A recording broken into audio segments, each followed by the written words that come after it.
الحمد لله نحمده ونصلي ونسلم على رسوله الكريم أما بعد فأعوذ بالله من الشيطان الرجيم بسم الله الرحمن الرحيم وإنك لعلى خلق عظيم صدق الله مولانا العظيم وصدق رسوله النبي الكريم ونحن على ذلك لمن الشاهدين والشاكرين والحمد لله رب العالمين۔ تیرے خلق کو حق نے عظیم کہا، تیری خلق کو رب نے جمیل کیا۔ یا رسول اللہ تیرے خلق کو حق نے عظیم کہا، تیری خلق کو رب نے جمیل کیا۔ کوئی تجھ سا ہوا ہے نہ ہوگا شاہ، تیرے خالق حسن و ادا کی قسم، کوئی تجھ سا ہوا ہے نہ ہوگا شاہ۔ انتہائی قابل قدر، قابل عزت برادر محترم و محتشم حضرت علامہ مولانا الحافظ محمد نواز لق صاحب، زیدہ مجدکم علمکم و فضلکم، قابل قدر، قابل عزت میزبان مکرم حاجی شہراز احمد گھومن صاحب، اور میرے لیے انتہائی عزت و تکریم کے لائق ماسٹر محمد ارشد اتاری صاحب، محترم المقام معمار ملت محترم جناب محمد امتیاز حسنانہ صاحب، دیگر انتہائی قابل قدر، قابل عزت حاضرین و سامعین، ہم جس محفل پاک کا حصہ بنے ہیں اس کا مقصد حاجی شہراز احمد گھومن صاحب، ان کے والد محترم مرحوم و مغفور، ان کے لیے اللہ کی بارگاہ میں بخشش و مغفرت کی دعا کرنا، اور ان کے سالانہ ختم کے سلسلہ میں اس محفل پاک کا انعقاد کیا گیا۔ اور حسن اتفاق ہے کہ جس دن حاجی صاحب کا انتقال ہوا، حاجی شہراز صاحب کے والد صاحب کا، قدرتی اس دن بھی 7 ربیع الاول تھی، اور اس سال بھی 7 ربیع الاول ہے۔ تو ہم دعا کرتے ہیں کہ اللہ تعالیٰ اس ماہ مبارک کا صدقہ، حضور نبی کریم کی تشریف آوری کا صدقہ، رب کائنات حضور کے رحمت کے خزانوں سے حاجی شہراز صاحب کے والد محترم بڑے حاجی صاحب کو اللہ تعالیٰ حصہ وافر عطا فرمائے اور کامل بخشش و مغفرت فرمائے۔ میں نے آپ کی خدمت میں اپنی گفتگو پیش کرنے کے لیے قرآن مجید فرقان حمید کا بڑا مشہور جملہ جو کہ بچے بچے کو یاد ہے تلاوت کرنے کی سعادت حاصل کی۔ اللہ کے پیارے حبیب جب کائنات میں جلوہ گر ہوئے تو آپ کو پتہ ہے کہ وہ معاشرہ کیسا تھا۔ وہ معاشرہ کہ انسان ہو کر بھی انسانیت سے دور تھے، جانوروں کی طرح زندگی بسر کر رہے تھے، کوئی اصول نہیں تھا، کوئی دستور نہیں تھا، کوئی اخلاق نہیں تھا، انسان انسانیت سے دور جانوروں کی طرح زندگی گزارنے پہ مجبور تھے۔ ایسے عالم میں خالق کائنات کو گناہوں کی آلودگی میں تڑپتی ہوئی لتھڑی ہوئی اس انسانیت پر رحم آیا۔ اللہ رب العالمین نے 1.25 لاکھ نبیوں کے سردار کو اس انسانیت کی رہنمائی کے لیے مبعوث فرمایا۔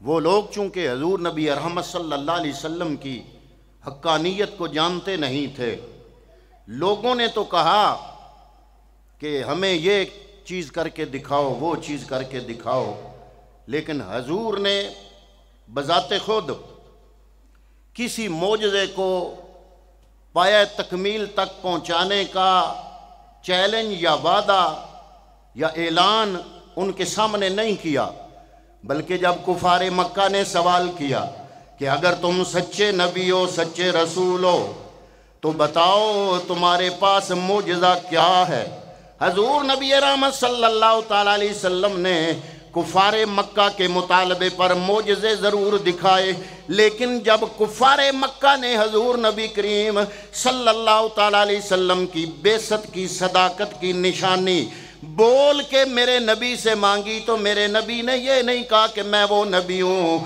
جو اشارہ کروں تو پتھروں کو زبان مل جاتی ہے، میں وہ نبی ہوں جو اشارہ کروں تو درخت چل کے آ جاتے ہیں، میں وہ نبی ہوں جو انگلی اٹھا دوں تو ڈوبا ہوا سورج واپس آ جاتا ہے۔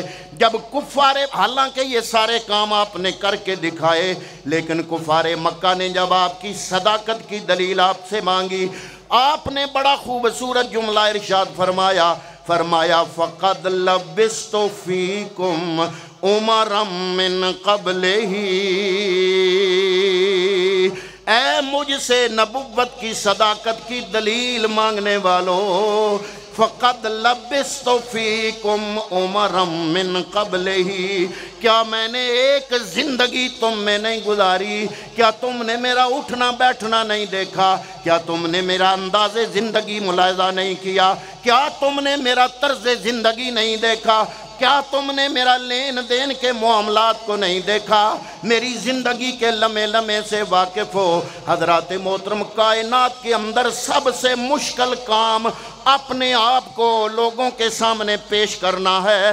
باتیں ہر کوئی کر لیتا ہے، لیکن اپنے عمل کو پیش کرنا سب سے مشکل کام ہے، اور وہ بھی ان لوگوں کے سامنے جو آپ کی جان کے دشمن بنے ہوئے تھے، دشمن مکہ تھے، جو کفار دشمن تھے آپ کی جان کے، ان لوگوں کے سامنے اپنی ذات کو، دشمنوں کے سامنے اپنی سیرت اور بے داغ کردار کو پیش کرنا کائنات کے اندر یہ کسی نے نہیں کیا سوائے میرے نبی محمد مصطفیٰ کے۔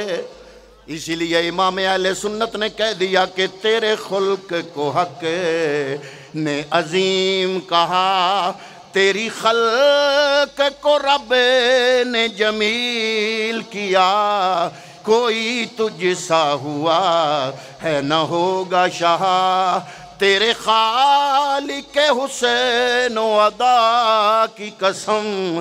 حضرات محترم، وہ بھی دوستوں کے سامنے نہیں، دشمنوں کے سامنے جب بندہ اپنی گزاری ہوئی زندگی کو سامنے رکھتا ہے، وہ مانتے تو نہیں تھے آپ کو، لیکن جھوٹا کبھی نہیں کہہ سکتے تھے، وہ نبی تو نہیں مانتے تھے، لیکن وہ مانتے تھے کہ آپ بددیانت نہیں ہیں، وہ مانتے تو نہیں تھے نبی آپ کو، لیکن یہ مانتے تھے کہ مکے کے اندر محمد عربی سے سچا کوئی نہیں ہے، وہ نبی تو نہیں مانتے تھے، لیکن دشمن ہو کے یہ مانتے تھے کہ مصطفیٰ کریم صلی اللہ تعالیٰ علیہ وسلم سے دیانت دار بندہ کوئی نہیں ہے، وہ نبی تو نہیں مانتے تھے، لیکن یہ مانتے تھے کہ اعلیٰ اخلاق کا مالک نبی رحمت صلی اللہ علیہ وسلم سے بڑھ کر ہمارے معاشرے میں کوئی نہیں ہے۔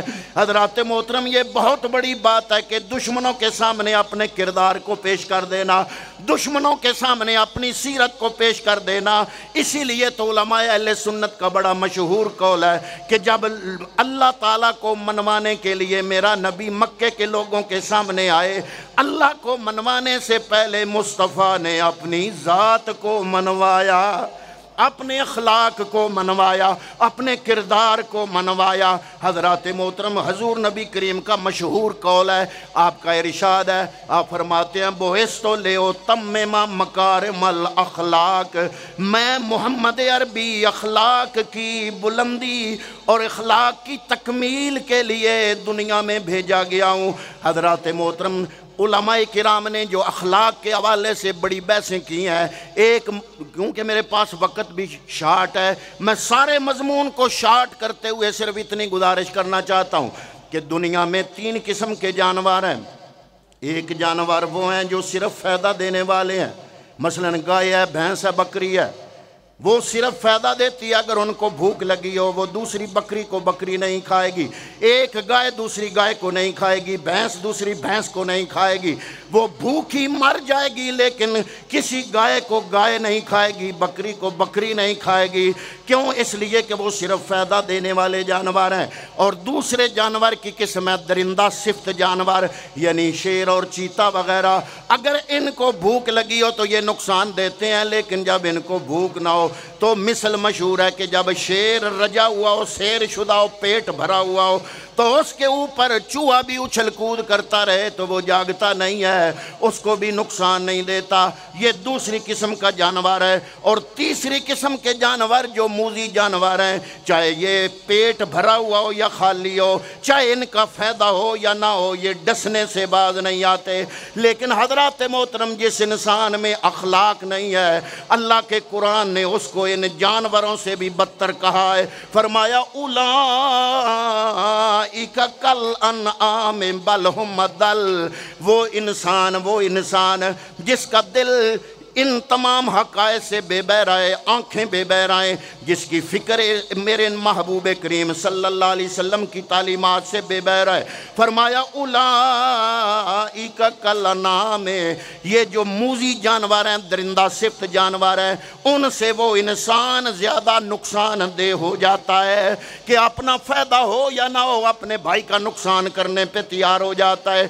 حضرات محترم، دین اسلام صرف یہ نہیں کہ کلمہ پڑھ لیا لا الہ الا اللہ محمد الرسول اللہ، یا سال کے بعد ربیع الاول میں محفل میلاد منعقد کر لی، یا محرم میں حضرت امام علی مقام کی شہادت پہ جلسہ کر لیا تو سمجھا کہ دین کا کام مکمل ہو گیا ہے۔ یہاں دین کا کام مکمل نہیں ہوتا، ختم نہیں ہوتا محفل میلاد سے اور امام حسین کے ختم پاک کی دیگ سے۔ یہ دین کا کام ختم نہیں ہوتا بلکہ یہاں سے دین کا کام شروع ہوتا ہے۔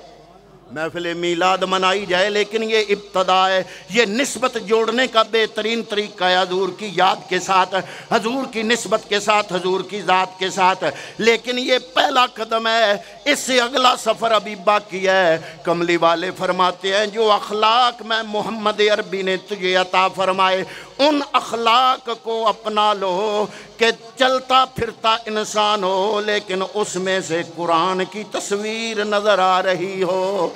یہ راز کسی کو نہیں معلوم کہ مومن قاری نظر آتا ہے، حقیقت میں ہے قرآن۔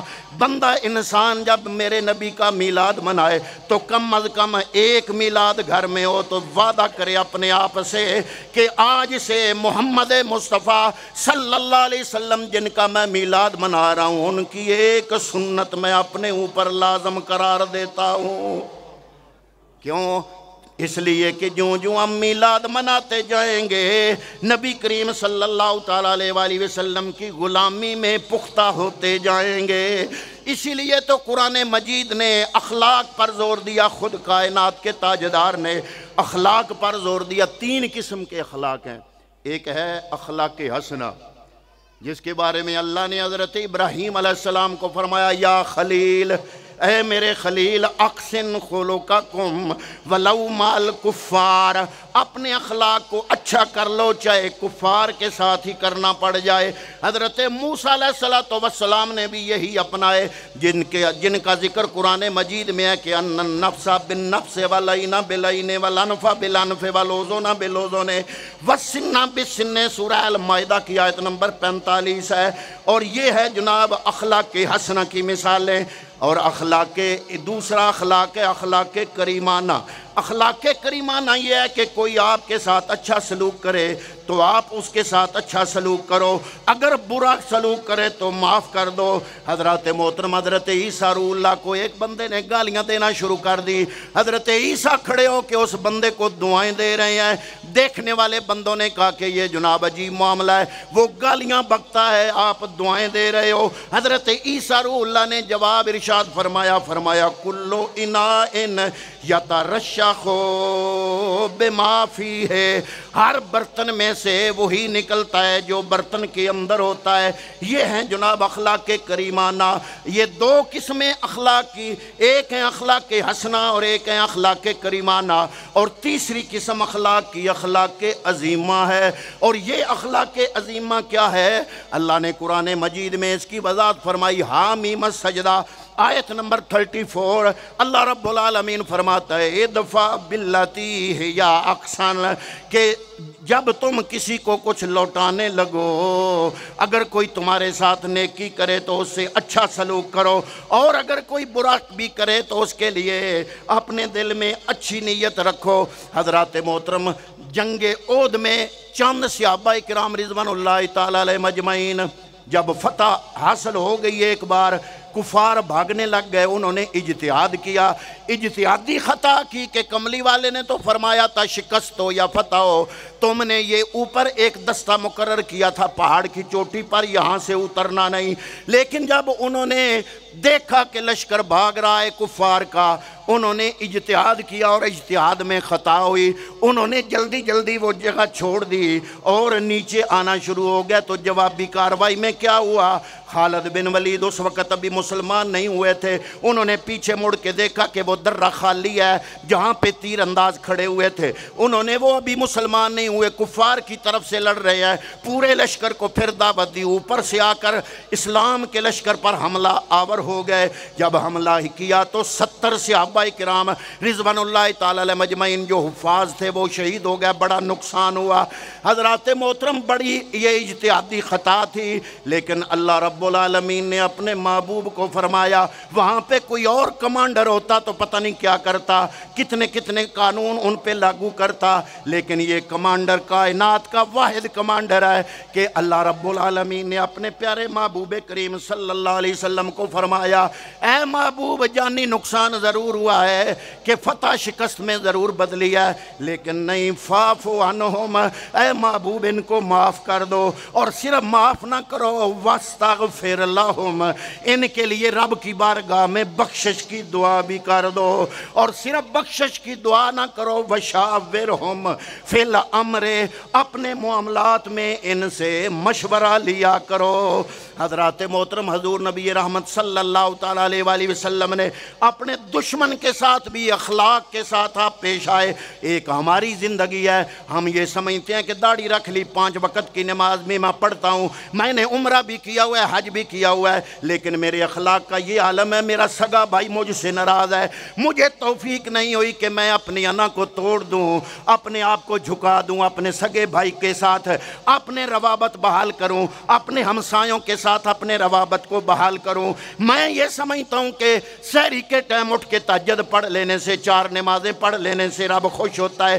اللہ فرماتا ہے یہ تو میرے حقوق ہیں، جب میں رحمت فرماؤں گا اپنے حقوق تو معاف کر دوں گا، لیکن کل قیامت کے دن جن لوگوں کے حقوق مار کے آئے ہو وہ حقوق میں رب معاف نہیں کروں گا، بلکہ تمہیں حکم دوں گا کہ جن جن کا حق مارا ہے ان سے پہلے معاف کرا کے آؤ۔ حضرات محترم، یہ میلاد مصطفیٰ میں دعوت دیتی ہے کہ جس طرح مصطفیٰ کریم صلی اللہ تعالیٰ علیہ وسلم نے اپنی زندگی گزاری، ایسے زندگی گزارو۔ حضرات محترم، بڑا مشہور واقعہ حضرت فاروق اعظم رضی اللہ تعالیٰ عنہ کے زمانے کا واقعہ ہے، اور یہ معاشرہ آپ کو پتہ ہی ہے کہ کون سا معاشرہ تھا جس کو میرے نبی نے تبدیل کیا۔ وہ معاشرہ جو جانوروں سے بدتر تھا، وہ معاشرہ جو تھوڑے سے فائدے کے لیے اپنے بھائی کو قتل کر دینے پر تیار تھا، وہ معاشرہ جو ماؤں کو اپنے کندھوں پہ اٹھا کے منڈیوں پہ فروخت کرتا تھا، وہ معاشرہ جو اپنے بچیوں کو زندہ درگور کرنے پہ تیار تھا اور زندہ درگور کر دیتا تھا، وہ معاشرہ جو چھوٹے سے فائدے کے لیے لوگوں کا قتل کرنا جو ہے وہ بحق سمجھتا تھا۔ حضرات محترم، اس معاشرے کو میرے کملی والے نے اپنے اخلاق سے کیسے تبدیل کیا، اپنے اخلاق عالیہ دکھائے، اور وہ معاشرہ ایسی تبدیلی آئی۔ حضرت فاروق اعظم جب امیر المومنین بنے، آپ کی عدالت میں ایک مقدمہ آیا، پہلا مقدمہ حضرت فاروق اعظم کی بارگاہ میں پیش ہوا۔ وہ مقدمہ بڑا عجیب ہے۔ مقدمہ کیا تھا؟ ایک بندے نے جگہ فروخت کی، دوسرے نے جگہ خرید لی۔ اب جس بندے نے جگہ خریدی تھی، خریدی ہوئی جگہ پہ اس نے جا کے ہل چلایا یا کئی سے ردہ مارا، یا ہل چلایا زمین کھودی، جب زمین کھودی تو نیچے سے خزانہ نکل آیا، وہ خزانہ لے کے اس بندے کے پاس چلا گیا جس کی زمین تھی، کہتا ہے کہ میں نے تجھ سے جو زمین لی ہے اس میں یہ خزانہ دفن تھا، اس پہ میرا حق نہیں ہے، یہ اس کے مالک تم ہو، میں تمہیں یہ واپس کرنے آیا ہوں۔ اس نے کہا نہیں نہیں، یہ میرا حق نہیں ہے، مجھے تو پتہ بھی نہیں تھا کہ زمین میں خزانہ کسی نے دفن کیا ہے، میں نے زمین دے دی ہے، اب تمہیں زمین نفع دے، فصل دے یا خزانے دے، یہ خزانہ میرا نہیں، یہ خزانہ تیرا ہے۔ وہ کہتا ہے میرا نہیں تیرا ہے، اور لینے والا کہتا ہے میرا نہیں تیرا ہے۔ آج ہماری بھی عدالتیں ہیں، جہاں عدالت میں کسی بندے کو آپ جاتے ہوئے دیکھیں تو سمجھ لو کہ کسی نہ کسی سے عداوت ہے، کیونکہ جہاں ہماری عدالتیں ہوتی ہیں وہاں عداوتیں ہوتی ہیں، اور جہاں عداوتیں ہوتی ہیں وہاں عدالتیں ہوتی ہیں۔ یہ عجیب معاشرہ تھا جو میرے پیغمبر نے قائم فرما دیا، اور صرف 23 سال کے عرصہ میں حضرات محترم وہ لوگ جو چھوٹے سے فائدے کے لیے خون بہانا بھی پسند کر لیتے تھے، وہ ان میں ایسی تبدیلی آئی کہ خزانہ لے کے خریدار بیچنے والے کے پاس جا رہا ہے، زمین بیچنے والے کو کہتا ہے میرا نہیں تیرا ہے، زمین بیچنے والا کہتا ہے میرا خزانہ نہیں تیرا ہے۔ جب جھگڑا بڑھا تو انہوں نے کہا کہ ایسے کرتے ہیں کہ عدالت میں چلے جاتے ہیں۔ حضرت فاروق اعظم رضی اللہ تعالیٰ عنہ آپ جب امیر المومنین بنے تو پہلا مقدمہ یہی آیا۔ جب یہ مقدمہ سنا تو آپ بڑے حیران ہوئے اور رب العالمین کا شکر ادا کیا۔ آپ سوچنے لگ گئے کہ میں اس کا فیصلہ کیا کروں۔ جو زمین بیچنے والا تھا اس سے پوچھا تیری اولاد ہے؟ اس نے کہا ہے۔ جو خریدنے والا تھا اس سے پوچھا کیا تیری بھی اولاد ہے؟ وہ بھی کہتا ہے جناب میری بھی اولاد ہے۔ حضرات محترم ایک کا لڑکا تھا ایک کی لڑکی تھی۔ حضرت عمر فاروق نے فرمایا میں نے جو فیصلہ کیا وہ یہ ہے کہ یہ جو خزانہ نکلا ہے جس کی بچی ہے اس کا جہیز بنے گا، اور جس کا بچہ ہے وہ بچی والے سے بچی کا رشتہ مانگے، اس بچے اور بچی کی شادی ہوگی اور یہ خزانہ بچی کا جہیز بنے گا۔ حضرات محترم یہ تھے مسلمان، میرے نبی نے ایسے مسلمان پیدا فرمائے۔ ہم نے یہ سمجھا کہ جناب مرحبا مرحبا کے چند نعرے لگا کے ہم نے مسلمانی کا حق ادا کر لیا۔ یہ بھی کرنا چاہیے، یہ بھی غیر ضروری نہیں، یہ ضروری ہے۔ کیوں؟ اس لیے کہ یہ ٹوٹے ہوئے تعلق کو پیغمبر سے جوڑنے کا بہترین ذریعہ محفل میلاد النبی ہے۔ نبی کا ذکر سننے، نبی کی سیرت سننے، نبی کے اخلاق سننے کے لیے بہترین سٹیج ہے میلاد النبی کی محفل۔ یہ غیر ضروری نہیں، ضروری ہے، لیکن معاملہ یہاں تک دین مکمل نہیں ہو جاتا بلکہ یہاں سے دین شروع ہوتا ہے۔ حضور نبی رحمت صلی اللہ تعالیٰ علیہ وسلم نے وہ معاشرہ پیدا کیا کہ اخلاق عالیہ ان لوگوں میں پیدا کر دیے، اور وہ عرب کے بدو جو جانوروں سے بدتر زندگی گزارتے تھے، میرے نبی کی ادائیں اپنا کر، اخلاق کریمانہ اپنا کر وہ اتنے بہترین زندگی گزارنے، اتنے خوبصورت زندگی کا نقشہ ان لوگوں نے پیش کیا کہ اگر وہ دامن چھوڑتے تو رب کے مقرب فرشتے وضو کرنے پہ تیار ہو جاتے۔ یعنی ان لوگوں پر اللہ کے پاک فرشتوں کو بھی رشک آتا تھا۔ حضرات محترم جب ہم سچے مسلمان ہوا کرتے تھے، نام کے نہیں، صرف شناختی کارڈ کے خانے میں اس مسلمان درج نہیں ہوتا تھا، بلکہ اسلام جب ہم مسلمانوں کے اندر تھا اس وقت کی کیفیت یہ ہے کہ حضرت عبداللہ ابن مبارک بہت بڑے محدث ہوئے ہیں، اور حضرت عبداللہ ابن مبارک کے بارے میں علماء کرام نے بڑا کچھ لکھا آپ کی سیرت کے حوالے سے، بلکہ کچھ چیزیں اخلاق کے حوالے سے اتنا زیادہ امام بخاری یا امام مسلم کے بارے میں نہیں ملے گا جتنا زیادہ حضرت عبداللہ ابن مبارک کے بارے میں ملتا ہے۔ حضرت عبداللہ ابن مبارک کا ایک ہمسایہ تھا، یہودی تھا، اس نے مکان بیچنے کی کوشش کی، اس نے لوگوں کو کہا میں مکان بیچنا چاہتا ہوں۔ ایک گاہک آ گیا خریدنے والا، وہ پوچھتا ہے کتنی قیمت؟ اس نے کہا 2000 دینار۔ وہ کہتا ہے جناب یہ جو ہمارا ماحول ہے یا جو سچویشن ہے یا جو معاملہ قیمت کا حساب چل رہا ہے اس حساب سے تیرے مکان کی قیمت 1000 دینار سے زیادہ نہیں۔ جب 1000 دینار سے تیرے مکان کی قیمت زیادہ نہیں ہے تو پھر تم 2 2000 کیوں طلب کر رہے ہو؟ وہ یہودی تھا، یہودی ہو کے کیا کہتا ہے؟ وہ کہتا ہے مجھے بھی پتہ ہے میرے مکان کی قیمت 1000 دینار ہے، لیکن میرا ہمسایہ کوئی عام نہیں، عبداللہ بن مبارک جیسا بندہ ہے۔ یہ اوپر والا 1000 جو میں نے 2000 دینار اپنے مکان کی قیمت لگائی ہے، 1000 دینار مکان کی قیمت ہے اور دوسرا 1000 دینار خوبصورت ہمسایہ ہے۔ آج ہم بھی مسلمان ہیں، جب کسی نے ہمارے ہمسائے میں مکان لینا ہو تو ہم سے ڈر کے لوگ مکان نہیں خریدتے کہ وہاں وہ شر پسند بندہ ہے، لیکن کیا ہے؟ پڑھتا کلمہ لا الہ الا اللہ محمد الرسول اللہ۔ یہ پاکستان اسلام کے نام پہ بنا، ہم مسلمان ہیں۔ ہمارے ملک میں جناب عمرہ کرنے والوں کی تعداد جو ہے پوری دنیا کے تمام ممالک سے زیادہ ہے، حج کرنے والوں کی تعداد سب سے زیادہ ہے، لیکن بے ایمانی میں سب سے گیا گزرا، سب سے اعلیٰ جو اوپر کا درجہ ہے نا، بے ایمانی میں top of the list Pakistan ہے۔ کیا یہ اسلام ہے؟ کیا محمد مصطفیٰ جن کا ہم میلاد مناتے ہیں انہوں نے ہمیں یہ پہچان رکھنے کا کہا؟ نہیں، بلکہ انہوں نے کہا ہے لوگو میرا کلمہ پڑھنے والو، جو میرے ہو وہ اپنے آپ کو اخلاق سے مزین کر لو۔ اکمل المومنین ایمانا احسنہم خلقا، فرمایا مومنوں میں سے کامل ایمان اس بندے کا ہے وہ بندہ جو اچھے اخلاق کا مالک ہے۔ جتنے اچھے اخلاق ہوں گے اتنا ایمان کامل ہوگا۔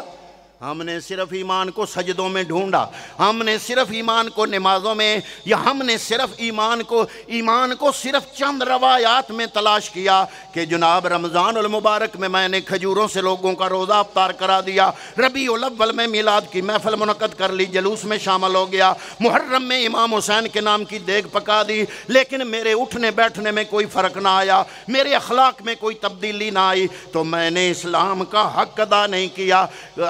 بلکہ مختصر سا جملہ پورے دین کی تشریح 2 لفظوں میں فرمایا الدین النصیحہ۔ حضرت صاحب موجود ہیں، علماء جانتے ہیں اس بات کو کہ مبتدا اور خبر جب دونوں معرفہ ہوں، عموماً یہ ہوتا ہے کہ ایک معرفہ ہوتا ہے ایک نکرہ ہوتا ہے، جب مبتدا بھی معرفہ ہو خبر بھی معرفہ ہو تو وہ دونوں ایک دوسرے کے ساتھ پیوست ہوتے ہیں۔ الدین النصیحہ یعنی دین ہے ہی اس کا جس میں خیر خواہی ہے، اور جس میں خیر خواہی ہے اصل دیندار وہی۔ ہم نے سمجھا تسبیح پکڑ لینے سے بندہ دیندار بن جاتا ہے، تسبیح زیادہ چلانے سے دیندار بن جاتا ہے۔ نہیں میرے بھائی، جتنا کوئی دوسرے مسلمان کے لیے تم خیر خواہی کرو گے ایمان کے منزل میں اتنا ہی تمہارا ایمان کا درجہ میرا رب بلند فرما دے گا۔ تیرے خلق کو حق نے عظیم کہا، تیری خلق کو رب نے جمیل کیا، کوئی تجھ سا ہوا ہے نہ ہوگا شاہ، تیرے خالق حسین و ادا کی قسم۔ تو دعا ہے اللہ رب العالمین محفل میلاد کی برکتیں ہم سب کو عطا فرمائے، اس نبی کے اخلاق کریمانہ اپنانے کی توفیق عطا فرمائے۔ ان لفظوں کا صدقہ اللہ تعالیٰ قبلہ حاجی شہراز احمد صاحب کے والد محترم بڑے حاجی صاحب کو اللہ تعالیٰ اپنی جوار رحمت میں جگہ عطا فرمائے، اور